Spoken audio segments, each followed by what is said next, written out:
Hi guys, welcome back to Career Close-Up with Gifted Radio Podcast. Today we're here with Coach Julian.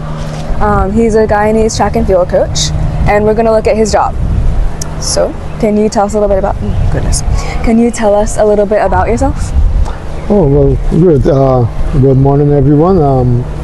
She said, my name is Julian Edmonds. I'm a level 2 world athletics coach. I've been coaching for many years, since in the 90s.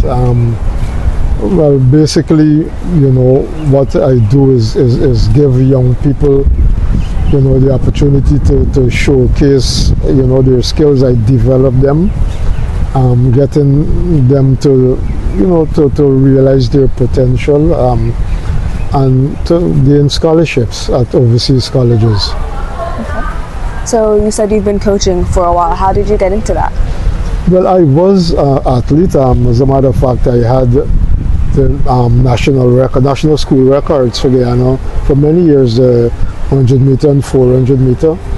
And then one of our good athletes, after I stopped running, Miss Alicia Fortune, came and approached me to start coaching her, and that was like around 95, 96.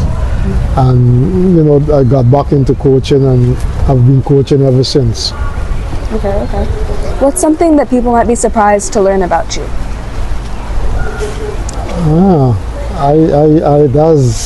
I'm not sure. I like challenges. As a coach, I love to be challenged. I love, once I'm challenged, I go to the next level. Take for example, if I have an athlete trying to make the qualifying standard for a specific games, or if one of my athletes who's a champion athlete got beaten, then I love that challenge and trying to get that person better. So would you say that your love of challenges makes you good at coaching? It's one of the contributing factors, definitely. What other skills do you think coaches need to be successful? Patience is something that I preach. You've got to be patient. Track and field, it's a sport where people develop differently. You'll have some fast developers, you have some slow developers. I preach patience to young coaches, even to some athletes. You've got to be patient. You've got to be dedicated. So both athletes and coaches need dedication and patience. And patience, definitely. What else do athletes need? The commitment, education, a hunger. They need a hunger. They need to understand that one of the things I tell athletes is that you need to be consistent at training. In order for you to be successful, you need to train. Not all success, right? Not all success, comes easy. Or if you train, you can train hard this season, and you don't have the kind of you don't get the kind of success that you want. But if you don't train hard, you still won't get the success. So it's a two-way street. But you've got to be committed and you've got to train. What advice would you give to young people who are thinking of becoming athletes or coaches? Well, a lot of my athletes, they tell their friends, look, listen, don't do athletics. It's not easy. It's hard. It's hard, but there are so many opportunities doing athletics. One, you can get a college education that lasts you a lifetime. You can become champions regionally, locally, internationally. You can also you can get contracts. You can get wealthy, and your name could be embedded in your country record forever. Was track coaching your first choice as a career?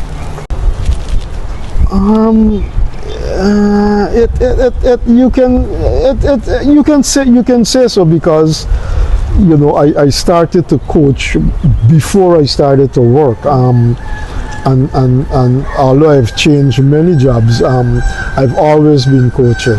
Okay. I just love to develop people. I mean, I've got in excess of 20 athletes who would have gained scholarships overseas, who would have graduated, who would have competed at the highest level.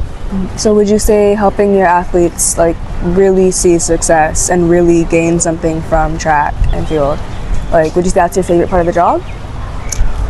It's not in Guyana. Opportunities for track and field coaches are limited, and it's more or less voluntary. So you've still got to pursue your career and other stuff like that. You still got to look out for your future.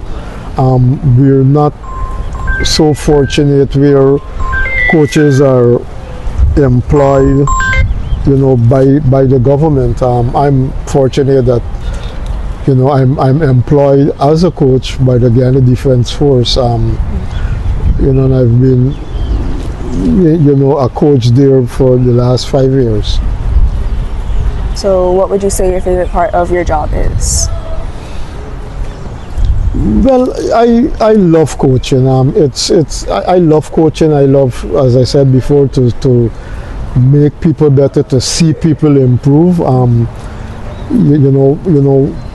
of the things that I've said, if an athlete, if we set out a plan for an athlete, and in this plan we have 15 sessions for this athlete per week, it's my responsibility to be there for the full 15 sessions, not to miss one. And then what is your least favorite part of your job?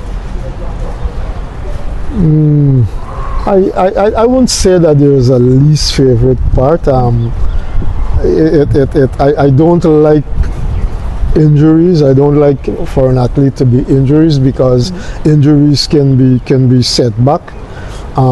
So what we do is try to evaluate and see if there is a particular weakness in an athlete, and try to prevent injuries from happening. Injuries is something that I don't like.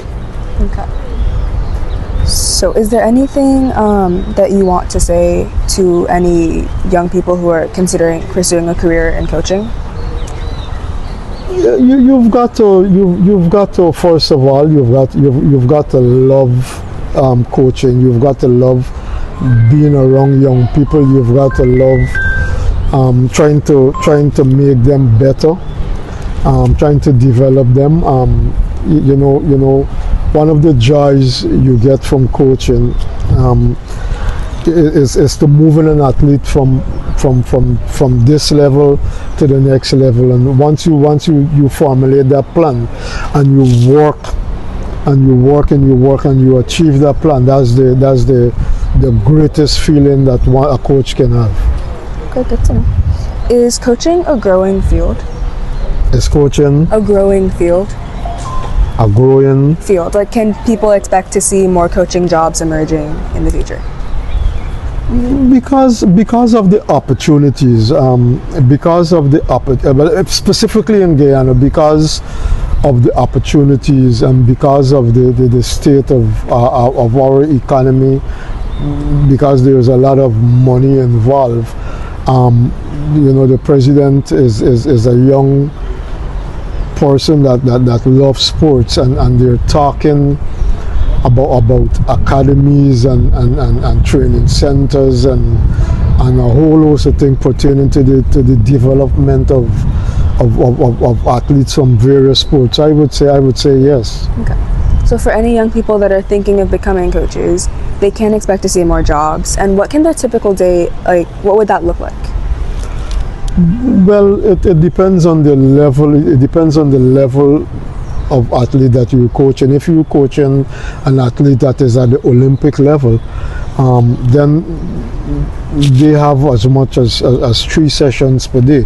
So basically your day can start as early as 4 in the morning. Then you get a next session just after lunch, and then you get a session in the evening. So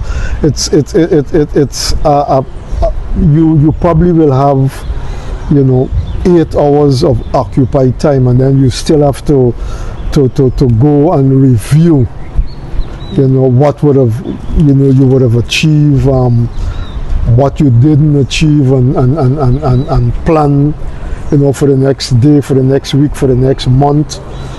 So your plate will be full. Okay. Is there anything we didn't cover that you'd like to tell the audience? For me as an athlete, being involved in track and field, it taught me to be disciplined, and that discipline is something up to this day. After being an athlete for so many years, I took that discipline with me in everything that I've done over the years. Up to now, I've learned, there's a saying, if you're going to meet, you've got to be there 2 hours before the event that the athlete is competing in.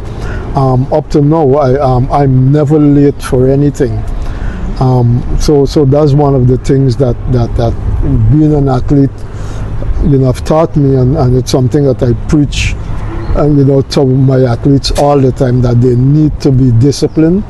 And one of the main things is that they need to respect time.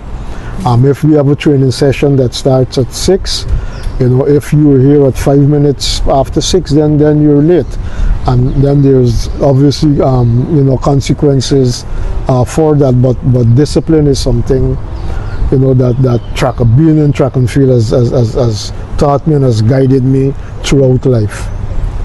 Okay, so track and field can teach you a lot. It can teach you discipline and patience, yes, and all of those good things. So yes, you would recommend coaching to athletes? Or not to athletes, sorry, just like in general. Like, would you recommend coaching? Yes, in all forms. As I said before, just like being a teacher, you've got to love what you're doing. Especially in Guyana, there's not a lot of money involved in coaching, so we do it for the love of it, and for the love of developing young people. So I would recommend it if you love it, if you've got a coach's eye, if you love developing young people, if you love challenges. You can go ahead and be a coach. I mean, sports is now a business, basically worldwide, and whether it's track and field, cricket, football, coaches are needed. I mean, we're the behind the scene people, but we're the people that that athletes look forward to. Sometimes you go to a competition and you don't say much to the athlete, and sometimes they come and they say, but coach, how do you want me to run, or coach, how do you so being a coach, it's a lot of responsibility. People, athletes look up to you. You're a motivator, a father, a brother. You're everything to an athlete. Well, that's going to be all for today. Thank you for joining us, and thank you guys for listening. Bye. Yeah, bye.